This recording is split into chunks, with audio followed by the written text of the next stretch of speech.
હાલો મિત્રો, નમસ્કાર. મિસ્ટર તબેલાવાલા મિત્રો, આજમાં આપણે ને એક કામ કરીએ. શરૂઆતથી લઈ અને કે તમે 3 મહિના સુધીનું જે કાંઈ પણ કામ કરી આવે કે જે તબેલો શરૂઆત કરે છે અને એણે 1 દિવસથી લઈ અને કે 90 દિવસ સુધીમાં શું શું કામ આવશે એની વિશેની આજે વાત કરી લઈએ. તો જેથી કરીને કેવો ફાયદો થાય છે કે જે કોઈ પણ વ્યક્તિઓ નવો સ્ટાર્ટઅપ શરૂ કરી રહ્યા છે અને નવું શરૂ કરતા એને જે કાંઈ પણ પ્રશ્નો આવે છે ને એ બધા પ્રશ્નો સોલ્વ થઈ જાય. કેમ કે વધારે ભાગે હમણાંથી એક ધારા એ જ મેસેજ આવે છે, કેમ કે નવા વ્યક્તિઓ જોડાય તો એણે જૂના વિડીયો જોયા નથી, જેના કારણે પ્રશ્નો થવા લાજમી છે. એની અંદર કોઈ ઓલું નથી કે ભાઈ એ વ્યક્તિઓ ફરીથી પ્રશ્ન કરતા છે, અને છતાં પણ ફરીથી કરતા હોય તો પણ એક લેસન માટે થઈને પણ આ વિડીયો બની શકે. કારણ કે જો ઇન્સ્ટાગ્રામની અંદર કેવું થાય છે કે હું 3 મિનિટથી વધારેના વિડીયો નથી બનાવી શકતો, એટલે આજમાં આ વિડીયો આપણે યુટ્યુબની અંદર સેન્ડ કરશું, જેથી કરીને ફૂલ વિડીયો થઈ જાય, વ્યવસ્થિત સ્ટેપ બાય સ્ટેપ માહિતી મળી જાય. ચાલો શરૂ કરીએ મિત્રો. પહેલાં તો ઘણા બધા પ્રશ્નો એવા છે કે મારી પાસે જમીન નથી, હું ભાડે જમીન રાખું છું. ઘણા એવા પ્રશ્ન છે કે જમીન ભાડે રાખું છું, મને કોઈ નોલેજ પણ નથી. ઘણા એવા પ્રશ્ન છે કે મારે જમીન પણ ભાડે રાખવાની છે, મને નોલેજ પણ નથી અને હું જાતે કરવાનો નથી, કારણ કે હું નોકરી કરું છું, મારે બીજા પાસે કરાવવાનું છે. તો આવા ઘણા બધા પ્રશ્નો છે. તો આપણે પહેલાં તો એક વાત કહીએ કે જો તમારી પાસે પોતાની જમીન નથી એ કોઈ ઇસ્યુ નથી.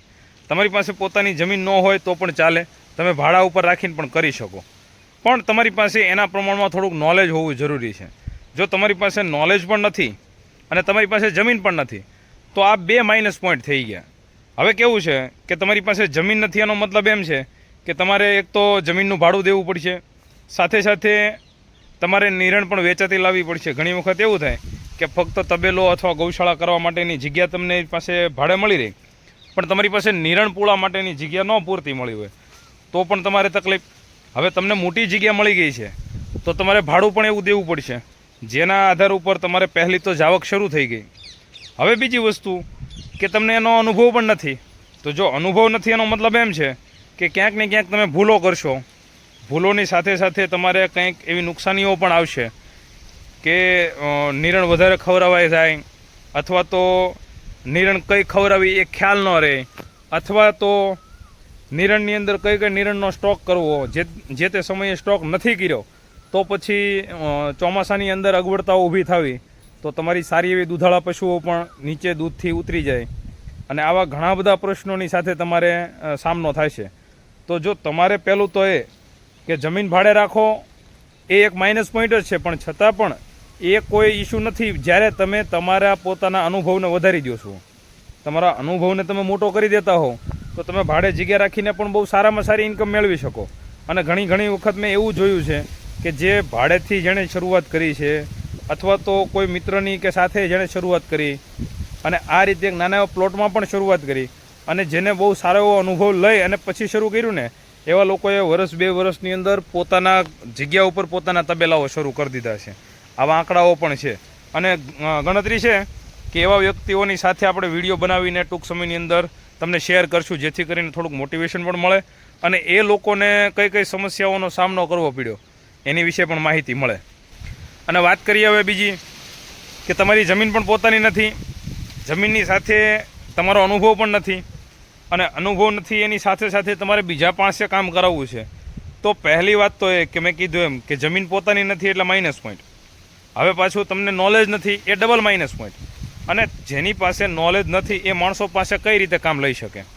કારણ કે જો મારી પાસે જમીન નથી તો એ વસ્તુ થોડીક આપણા ધંધાની જે આવક છે એમાં માઇનસ પોઈન્ટમાં જાય છે, હાલો કોઈ વાંધો નહીં. અનુભવ નથી તો એ ડબલ માઇનસ પોઈન્ટમાં જાય છે ને એની સાથે સાથે તમે અનુભવ ઊભો કરવાની જગ્યાએ તમે એવો વિચાર કરો છો કે હું બીજા વ્યક્તિઓની માથે કામ કરાવી લઈશ. હવે બીજા વ્યક્તિઓની માથે કામ કરાવી લેશો, સારી વાત છે, બીજા વ્યક્તિઓ કામ પણ કરી દેશે, ચાલો માની લીધું, પણ તમે એને કહેશો, તમે એને ડાયરેક્શન દેશો તો દેશો શું? તમારે એને કાંઈ પણ કામ ચીંધવું અથવા તો કામ તમને નથી ગમ્યું અથવા તો એને કેવું કામ કરવું અથવા એને કેવું કામ કરવું જોઈએ. જો માણસ છે, કોઈ પણ વ્યક્તિની વાત છે, એવું નથી કે જે કામ કરતા હોય તમે પોતે પણ બીજે કામ કરતા હશો અથવા બીજે કામ કરશો તો એ જ નીતિથી કરવાના છો. કારણ કે મારા પોતાના અનુભવની વાત કરું ને તો મારે ત્યાં જે વ્યક્તિ કામ કરતો ને એણે મને મોઢે એવું કીધેલું છે કે હું મારી દાઢીના પ્રમાણમાં મહેનત કરી શેઠ જેટલું વિચારવાનો નથી. અને હકીકતે એ વસ્તુ મને બહુ ગમી, કારણ કે જે કોઈ પણ માણસ હોય ને એ હંમેશા એટલી જ ચિંતા કરશે જેટલી એની મજૂરી હશે, જેટલી એની દાઢી પગાર હશે. બાકી એનાથી વધારે વિચાર કરવાનો નથી. શેઠ જેટલો વિચાર એ ક્યારેય કરશે નહીં. તો તમારે કોઈ નુકસાની જાય છે, ગાય ભેંસ દોવા નથી દીધું, અથવા તો એણે પાટો મારીને ઢોળી નાખ્યું, માલે ખાધું નથી, આવા ઘણા બધા પ્રશ્નો છે કે જેની અંદર માણસ ક્યારેય ફોકસ દઈ શકવાનો નથી. અને એમાંય ખાસ કરીને માણસને જો એ ખબર હોય કે આ વ્યક્તિને આ કામની કોઈ પણ જાણકારી નથી, ત્યારે એકદમ તમે નીંબુની જેમ નીચવાઈ જાઓ છો. કારણ કે એ વ્યક્તિ હંમેશા એ જ વસ્તુ વિચારે કે 2-4 મહિના 6 મહિના જ ભલે રહો, પણ 6 મહિનાની અંદર હું મારું જેટલું થાય એટલું કરી લઉં. અથવા તો એ 6 મહિનાની અંદર તમને એ રીતે ગળે આવી જશો કે તમે એને ચીંધીને મરી જશો, તો પણ તમને ઊંધા જ બધા પ્લાન આપશે. અને અંતે તમે કંટાળીને કાંઈ એને કાઢી મૂકશો ને કાં છેલ્લે તમે બહુ ભરોસાપાત્ર વ્યક્તિ તરીકે રાખ્યો છે તો તમે આ ધંધો બંધ કરી દેશો. એટલે જમીન પોતાની ન હોય ને તો એનાથી શરૂઆત કરી શકાય ખરી, એમાં આટલી બધી નુકસાની નથી. પણ પહેલાં અનુભવ લ્યો. જો તમે જાતે કરો તો સૌથી બેસ્ટ. જાતે પહેલાં શરૂઆતના કદાચ તમે નોકરી કરતા હોવ તો પણ કરી શકાય, બીજો ધંધો કોઈ પણ કરતા હો તો એની સાથે પણ કરી શકાય. કારણ કે 2 પશુ 3 પશુ વધીને 5 પશુ છે તો 5 પશુઓમાં સવારમાં 1 કલાક આપવાની હોય છે, સાંજે 1 કલાક આપવાની હોય છે. વચ્ચેના ગાળામાં જો તમે કોઈ પણ વ્યક્તિને રાખી શકો અથવા ઘરનું કોઈ મેમ્બર ધ્યાન રાખી શકે તો સૌથી બેસ્ટ કામ થાય છે. કારણ કે જો ધ્યાન રાખવાવાળું હોય ને તો પણ ઘણો ફેર પડે. બાકી ઘણા બધા વ્યક્તિઓ એવા હતા કે 5-5 ટાઈમ નીણ કરતા હતા. ઘણા બધા એવા વ્યક્તિઓ હતા કે જે આખો દી નિરણ કર્યા કરતા હતા. એના પ્રમાણમાં આપણે એ વસ્તુને બાદ કરી દીધી છે. 2 જ ટાઈમ નિરણ કરો, 2 ટાઈમ ખાણખોળ આપો, બરાબર. અને એનાથી પશુઓની તંદુરસ્તી પણ સારી જળવાય. અને એવા સમયની અંદર તમે 2 કલાક જો દિવસની અથવા 3 કલાક દિવસની તમે કાઢી શકતા હો તો તમે જાતે 5 પશુઓની અંદર તમામ પ્રકારની કામગીરી કરી શકો. એમાં કોઈ શંકાને સ્થાન નથી જો કરવું હોય તો.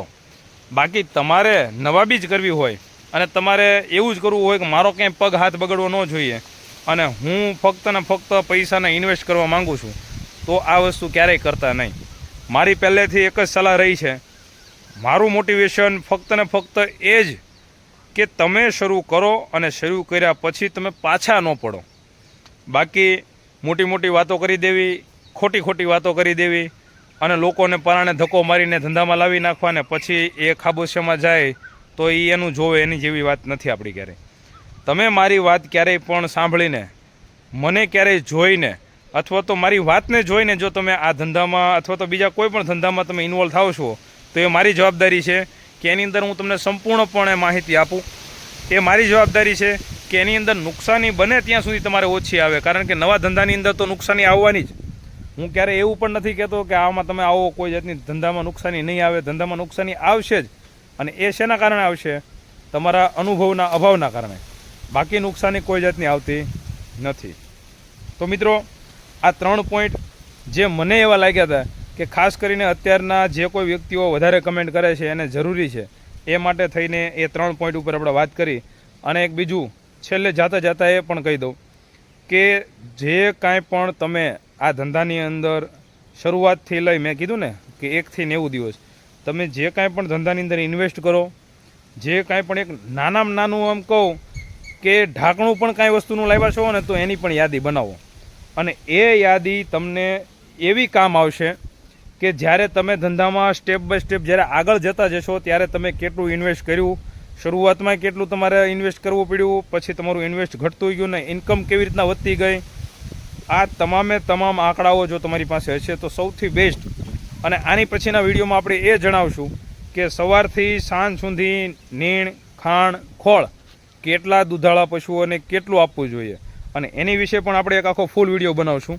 જેથી કરીને તમે જો આની અંદર પછી મન બનાવી જ લીધું છે કે મારે આ ધંધો કોઈ પણ સંજોગે કરવો જ છે તો તમે પહેલાં મારા વિડીયોના માધ્યમથી થોડા ઘણા તમારા જો આજુબાજુમાં કોઈ રિલેટિવ, કોઈ મિત્ર, ફ્રેન્ડ સર્કલ અથવા તો કોઈ પણ એવા વ્યક્તિઓ હોય કે જે પશુપાલન કરતા હોય ને જેની સાથે તમારે સારું જામતું હોય તો એવા વ્યક્તિઓને મળીને તમે પહેલાં નોલેજ ભેગું કરો. તમને પોતાને એટલો વિશ્વાસ તો આવી જ જવો જોઈએ કે આ વસ્તુ હું શરૂઆત કરીશ ત્યારે જે કાંઈ પણ થશે એમાં હું બધું જોઈ લઈશ, કોઈ જાતની ચિંતા કરવાની જરૂર નહીં પડે અથવા તો બીજા કોઈ વ્યક્તિની બહુ વધારે તકલીફ વગર હેલ્પની જરૂર પણ નહીં પડે. એવા સમયે હું બધું લડી લઈશ. અને એ વિશ્વાસ જ્યારે ડેવલપ થઈ જાય ત્યારે તમે આની અંદર ઇન્વોલ્વ થાજો હવે આ પછીનું મેં કીધું એમ કે ખાણખોળ નીણ વિશેનો આખો વિડીયો બનાવું છું. 5 વિડીયોની અંદર તમારી પાસે ઓછામાં ઓછો 50% અનુભવ આવી જાય ને એ પ્રમાણેનું આપણે આ 5-6 વિડીયો એવા બનાવશું કે જેની અંદર વધુ ભાગની બધી માહિતીઓને ઇન્વોલ્વ કરી લઈશું. પણ આ વિડીયો તમારે નિહાળવો પડશે યુટ્યુબમાં. ચાલો મળીએ કંઈક નવા વિડીયો નવા ટોપિક સાથે. તમારા મનમાં જો કાંઈ પ્રશ્નો હોય તો મને કમેન્ટ કરવાનું ભૂલશો નહીં, જેથી કરીને હું તમારા એ બધા જ પ્રશ્નોના જવાબ આપી શકું. ચાલો મળીએ. બાય.